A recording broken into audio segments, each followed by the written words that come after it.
The worst thing that you could do in your fantasy football draft is draft a bunch of wide receivers at the end. These guys like Marvin Mims, Deonta Thornton, maybe they make a difference in like underdog best ball drafts, but in your ESPN league, in your Yahoo league, in your sleeper league, good luck figuring out when you need to start them. Because they'll give you some random spike weeks, but they're going to do it on your bench. Running back's different because running back, it's very easy for us to know, oh, okay, it's week 7. We just had a James Conner injury. Trey Benson is inside my top 15 rankings this week. You know when the opportunity's coming and you know when to get them in the lineup, which is why we go back and look at the Flock League draft that we had on Saturday. That video will come out on Tuesday for y'all. You'll see in the final 50 picks of that draft, maybe 40 of them were running backs. Like Trey Benson went off the board and everybody went, oh, okay, that's what we're doing now. We are just going running back, running back, running back, running back, running back. Your league mates may not be smart enough to understand they should just be hammering in these high upside running backs in the later rounds. So you can take advantage and let me give you the guys that you should be targeting, starting with the players that are going to be for shallower formats, such as Tank Bigsby. Now, if you're in a deeper league, sharper league like the Flock League draft on Saturday, there you'll see Tank Bigsby kind of go in the middle rounds, like specifically in ESPN Yahoo drafts. Like you're having to take this dude round 10, round 11. ESPN drafts though, he has an ADP of 141. Like you are able to get him maybe past the second quarterbacks off the board. Now, where we are looking at upside with Bigsby is going to be as a rusher. Now, there is a cap ceiling for sure, but as a pure rusher, Bigsby has demonstrated a very high ceiling. In week 5 last year against the Indianapolis Colts, he had 13 carries for over 100 rushing yards and multiple rushing touchdowns. We go over and we look at week 7 against the New England Patriots. He had 26 carries in that single game with multiple rushing touchdowns as well. Now, that's the good news. The bad news is those were his only good weeks the entire year. The other bad news is he has no usage at all as a receiver, and this is why I would still value Travis Etienne well ahead of Tank Bigsby, despite training camp reports coming out telling us that they're kind of the co-running back ones in this backfield. They are just going back and forth, back and forth, back and forth. Now, of course, if you're in a non-PPR format, it's not going to impact you too much if Bigsby's not going to be able to get targeted out of the backfield, which see exactly how little used Bigsby was as a receiver last year. You can go over to flockfantasy.com and see the dude had 4.9 routes run per game this past season. He had 0.8 targets per game and he averaged 3 receiving yards per game. So best case scenario here, Travis Etienne either gets benched because he's too inefficient, the new coaching staff doesn't like him, and they decide to run with Tank Bigsby as their feature back, by Shell Tootin on third downs. Maybe Travis Etienne gets dealt, but regardless, Tank Bigsby does have the upside to be an every week starter as an RB2 in full PPR formats and possibly as an RB1 in non-PPR leagues. Now, going over and looking at our next running back, we are going to be having Trey Benson. Now, with Trey Benson, he literally did nothing last season. You can pull up the game logs on flockfantasy.com. He had 2 games in the entire year with 10 or more carries. And one of those weeks, he had 11 carries for 10 rushing yards. Absolutely brutal. It was disgusting. And also, Trey Benson really didn't provide anything as a receiver either. I mean, if we're looking at routes run, he ran 5 routes in 1 game this past season. So Trey Benson was a running back that wasn't used at all. James Conner was the feature back from the time the season started to the time the season ended. And I know a lot of people are projecting that to be the same exact thing this next year.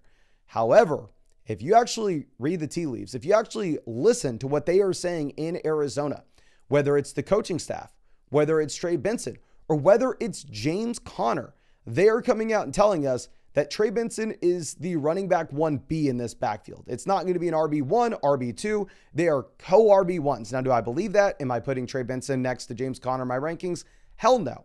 But what it does tell me is we should be able to see Trey Benson early in the year. We should see if he's able to live up to where most people had him ranked as either the rookie running back 1 or the rookie running back 2 in last year's class.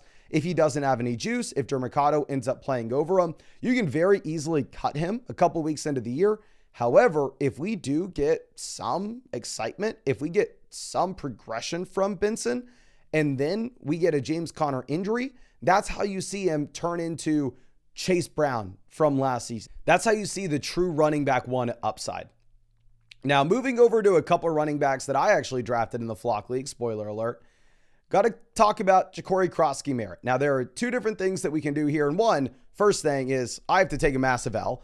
I literally had no idea who this dude was 6 months ago. Like, you go over to flogfantasy.com, he's not even on our rankings page. You go over and you look at the draft sheets I have posted on the site. He's not even there. We are going to have to add him with our next update. And I definitely want him added because he's on my team. And I want my team to look better with the power rankings on the My Teams page on the site. But all reports coming out of Washington over the past 6 weeks have been raving about this guy. This is very similar to what we got, say, 2 years ago with Puka Nacua, where I had no idea who the hell Puka Nacua was. I did not know that Puka Nacua was going to be a relevant difference-making player. I thought the exact opposite, and I didn't buy the reports coming out of Los Angeles, which was one of the worst calls that I've ever made in my entire life. I'm not missing the boat on this one. For us to just have the constant drumbeat coming out of Washington, with them telling us that JCM is the best running back in this backfield, with them now telling us that Brian Robinson is a running back that they are looking to trade, and Ja'Cory Krosky-Merritt is rostered at like 9% of Yahoo leagues. And at the same time, he could just straight up be the starting running back week 1. I don't see how you don't just immediately take him 3 rounds before your draft ends. I got extremely lucky to get him in the final round of my draft. And honestly, I'm feeling blessed that I may have a starting running back that I got for completely free. Now, obviously, if you want to see where we are ranking him, if you want to see all the updated rankings, it's all on flogfantasy.com. I'm going to be updating our rankings there every single day until January 1st. I promise you both weekly rankings and rest of season rankings. And if you wanted to get access to all those updated rankings, plus the 50 draft sheets that I posted on the site so you can adjust to your exact league settings with your exact draft platform, plus all the tools including trade calculator, trade finder, range of outcomes, player comparison, plus all the other great draft guides that the other creators on the site have posted. It's all on flogfantasy.com. Using code FLOCK will also get me to answer your start sit questions and your trade questions during the season. And it's only $34, not a subscription, a one-time payment. So maybe I'm biased, but I would say, and I'd be confident in saying, that is going to be the number one most useful thing for you to dominate your redraft league, and it's the cheapest at the same time. Now, going over and looking at another running back I may or may not have just drafted, Braylon Allen is the perfect late round pickup.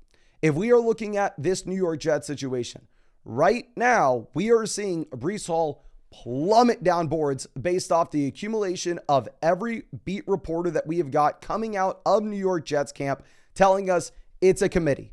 It's a committee. It's a committee. This coaching staff from Detroit saw exactly what David Montgomery and Jahmyr Gibbs did, and they said, that's a good idea. Let's try to run that with Braylon Allen and Breece Hall. And with Braylon Allen, the speculation always was, this is a monster running back. Breece Hall's an elite level receiving back. Braylon Allen may steal some early down work. Maybe he's like the first and second down grinder. And Breece Hall gets everything as a receiver. And Breece Hall potentially gets goal line usage. However, that's changing. Because we look at this past preseason game. What just happened with Braylon Allen? He played every third down snap with the starters. There were 5 of them. And all 5, they had Breece Hall come off the field. And they put Braylon Allen on the field. And given his size, there's no reason to assume that he couldn't be the goal line running back as well. So this is another one of those running backs similar to Trey Benson that it looks like things are trending in a way where he's probably going to have a role week 1. You can see the exact kind of juice that he has. And if you don't like him, if you think that he's a bum, then hell, you cut him a month into the year. But if you were to get that injury to Breece Hall and we can prove that hell, he's a damn talented running back, he could turn into a top 15 RB and a consistent weekly starter. One fun fact with Braylon Allen is he was born in 2004.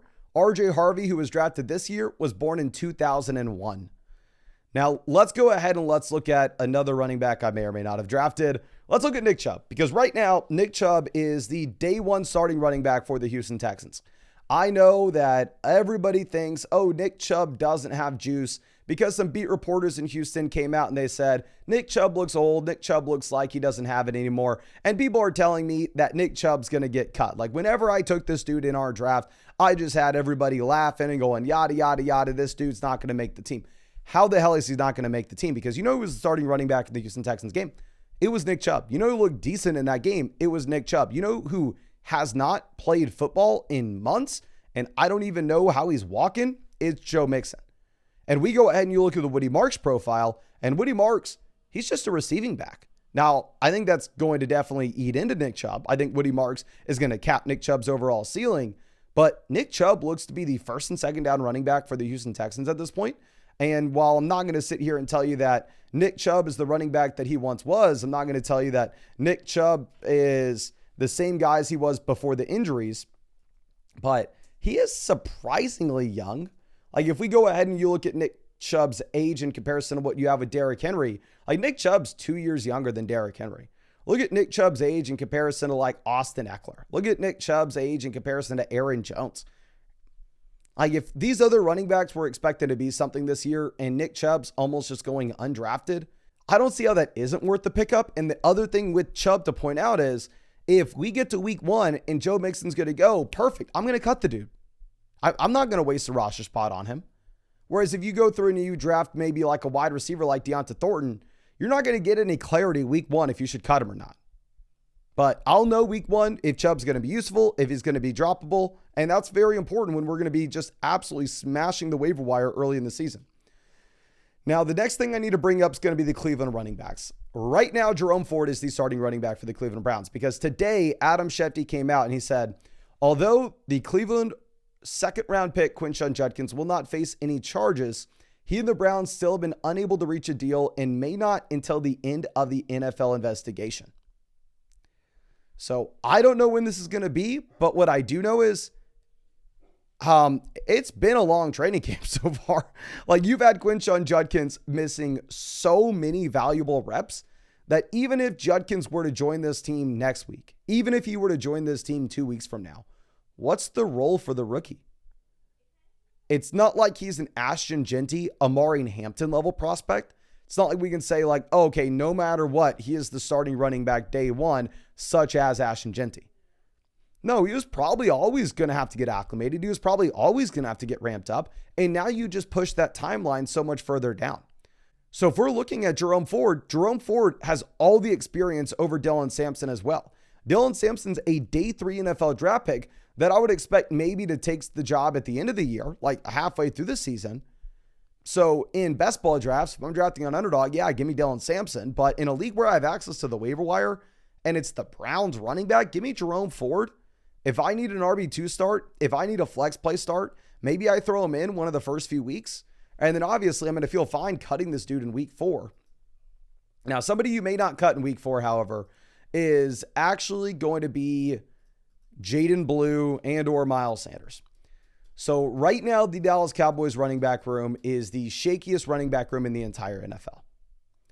If I had to make a bet on who the starter is, it's Javonte Williams. But Javonte also goes in a reasonable range in drafts. He's still cheap, don't get me wrong. But in some drafts, I'm seeing Miles Sanders go undrafted. In other drafts, I'm seeing Jaden Blue go undrafted. Now, Jaden Blue's been dealing with an injury. So has Miles Sanders. So we haven't heard a bunch out of either running back so far in Dallas camp. But again, this is just another one of those perfect examples of a backfield similar to the Cleveland Browns that all I ask for you is draft the running back. Let's get to week 1. Let's see what the split is. Is there a 0% chance that Miles Sanders is the starter? No. Maybe there's a 20% chance that Miles Sanders is the starting running back for the Dallas Cowboys. And Miles Sanders has posted like 4 top 24 running back finishes in his NFL career. So I like the idea of just grabbing a late round Dallas Cowboys running back at the very end of the draft.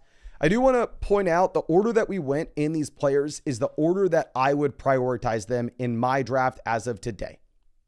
So obviously I will keep you all up to date with our rankings. I will make sure that we get all those updated draft sheets out for y'all before this weekend so you can use them in your drafts. And then the rankings on the site specifically, y'all know y'all can see I'm tinkering with those every single day as we get additional training camp and preseason updates. But I appreciate you. I really hope I get to see you out in the live stream later tonight. And again, it's not too late to take advantage of the 2025 season pass.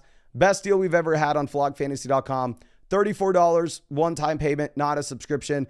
Get access to all the rankings and all the tools until January 1st. Get access to all the draft sheets, all the draft guides for your specific league settings. And on top of that, if you use code FLOCK, I'm going to be answering your start set questions and your trade questions in the live stream this season for free. But I think that's all I got for you. Appreciate you, and hope we get to see you out in the live stream later tonight.